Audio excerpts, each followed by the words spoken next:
Push that rock with Simpson math. Go Owls. So when you have this German phoneme, I-E, you pronounce it, or E-I, you pronounce it with the long vowel of the second vowel. So this is Riemann. I don't know how to pronounce Bernhard. I guess it's Bernhard. But this is Riemann. Now, if you turn it around and you have E-I, then that would be a long I sound. I learned that much German learning this guy's name. So anyway, Bernhard Riemann is a giant in the history of mathematics. If you read any history of mathematics at all, you're going to come across this name. He is one of the founders of the non-Euclidean geometry. So Euclidean geometry rules math history for ages. Well, from Euclid is, back in the days when Greece was around, was a power. And Riemann is when Germany is a power in the 1800s. So that's a long time, but he's a big deal. Like there's the famous Riemann hypothesis. I'll let you research that. That is an open question to this day. But rather ingloriously, calculus students run across Riemann because of this little device. This seems kind of silly. It seems ingenious and clever, but it also seems mundane and boring. So I really hate the fact that students just learn this guy's name based on this object, but we need to know about it. So what is a Riemann sum? Named after Bernhard Riemann. We're going to let R be the sum. We're going to let S sub I be the ith selection point. We talked about selection points already, previous video, associated with a partition. And here's our partition. And notice the 0th partition point is A and the nth one is B. So this is a size n partition. And remember that the selection points have to come from each little subinterval. So the first selection point has to either be A or this first point here or some number in between from the interval A to B. Then R, the Riemann sum, is the sum of a function. So notice our Riemann sums are associated with a function. I should have said that up here maybe. It's associated with the function f. Is the function evaluated at selection points times, what is this? Well, this is from x sub I to the previous chop. So from here to here, so it's a width. It's how wide the little subinterval is. How wide did you chop the carrot? So this is a width here. It's the width of a subinterval. So then what's this right here? That's a good question. What does that turn out to be? Well, I think in an example you're gonna see it, but it turns out to be a height. Now, if I have height times width, what do I have? Oh, you have the area of a rectangle, right? Yeah, that's what you have. So keep that in mind. And then if I'm adding it up, then I have the area of a lot of little rectangles. Okay, here's an example to clarify that some. What I have is an interval. So my interval will be 0 to 6. I have a function, x squared over 6. I decide on a partition. Remember, we use the Greek letter rho for partition. And I try to decide on a nice regular partition. 0, 1, 2, 3, 4, 5, 6. Okay, so this is a size 6 partition, because remember, we don't count this point. That's the initial one. So 1, 2, 3, 4, 5, 6. That's easy. All right, then I get a selection associated with that.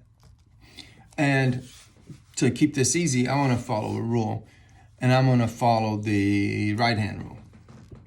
So when I'm choosing 0 to 1, I choose 1, 1 to 2, 2, 2 to 3, 3, and so forth and so on. So I'm going to get 4, 5, and 6. That was nice and simple. Now, what's the Riemann sum?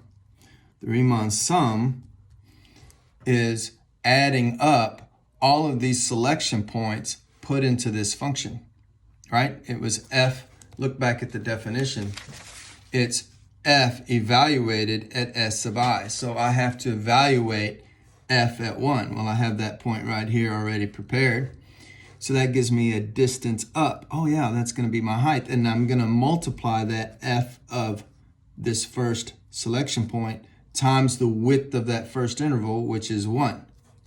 So times the width of this interval.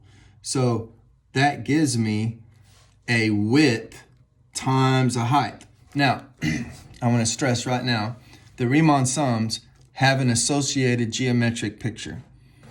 I know that it doesn't say that over here. It's implied. This definition implies a geometric diagram. And every time you do one for me, I want you to see the diagram, and I want to see that you understand what the definition of a Riemann sum implies. And it implies this.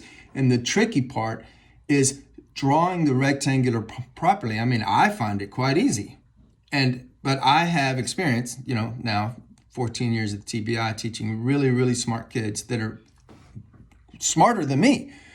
And things that I find tremendously difficult, they find breezily easy. But this is something I find extremely easy, and they just cannot do. So you're not going to be able to do this, and you're just going to have to suffer on your grade this week. Sorry. All right, so back to our Riemann sum. So I got the first one, but that's I starting at 1. I have to go until I get to n, so I'm going to have 6 of these. I probably won't have room. I'll probably have to use the second line. So that means add in the second one. So the second one just happens to be 2 because I'm choosing a nice simple example in this learning exercise here. And so I go f of 2 times the width of the next interval, which is 1. Now let's draw the picture. So I chose f of 2, so that means I need this distance, and I'm multiplying it by this width. So there's that picture. Okay, you won't be able to do it, sorry. I don't know why y'all are so dumb, but y'all are. Okay, so anyway, here I'm going to go to f sub 3. Oh, that's this distance here, and then it's going to multiply by that width there. Okay, and so we get 1 plus, and then I'm going to come down here on the next line, f of 4 times the width of the next interval. So f of 4 came from this interval here, 3 to 4. So what's that width? Oh, that's 1. So I'm doing f of 4, and I'm doing this width here. So there's a parallel segment up there. So it looks like that. Okay. And then I do f of 5. By now this is getting kind of boring. Plus times 1. This is this one. Okay, and then we have f of 6 times 1. And so that's this here over to there and to there. And then I add all that up. Now notice, each one of these is an area. F of 1 times 1 is an area. And f of 2 times 1 is an area. And so I'm getting an area.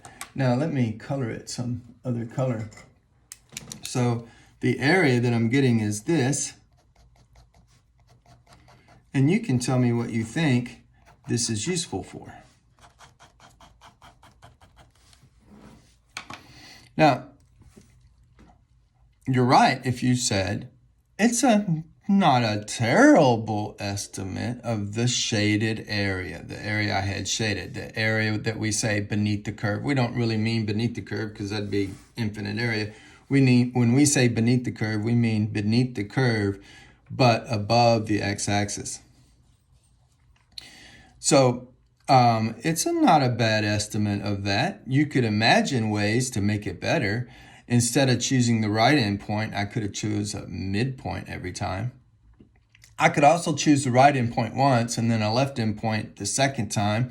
And see, the right endpoint gives me these little pseudo triangles. They're not triangles because this is a curved side, but these little pseudo triangles that are not in the area. So it's an overestimate.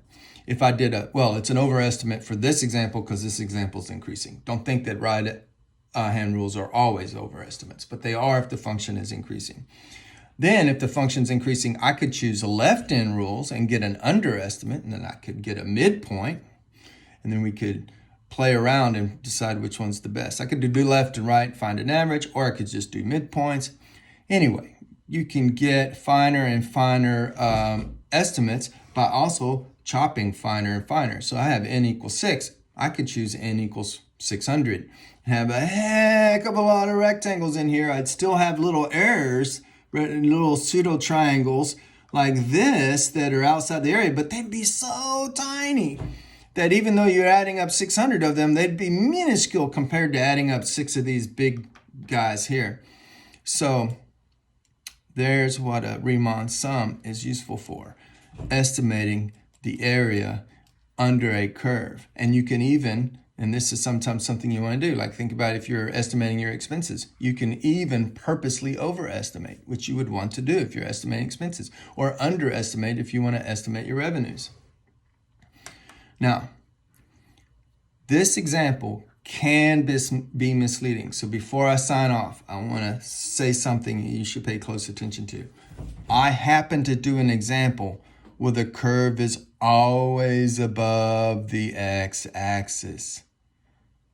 What happens if the curve starts off above and then drops below? Uh-oh. So you have to be careful here. But if it's always above the x-axis, yes, a Riemann sum estimates the area under the curve, by which we mean between the curve and the x-axis. Math made simple. Sims of math.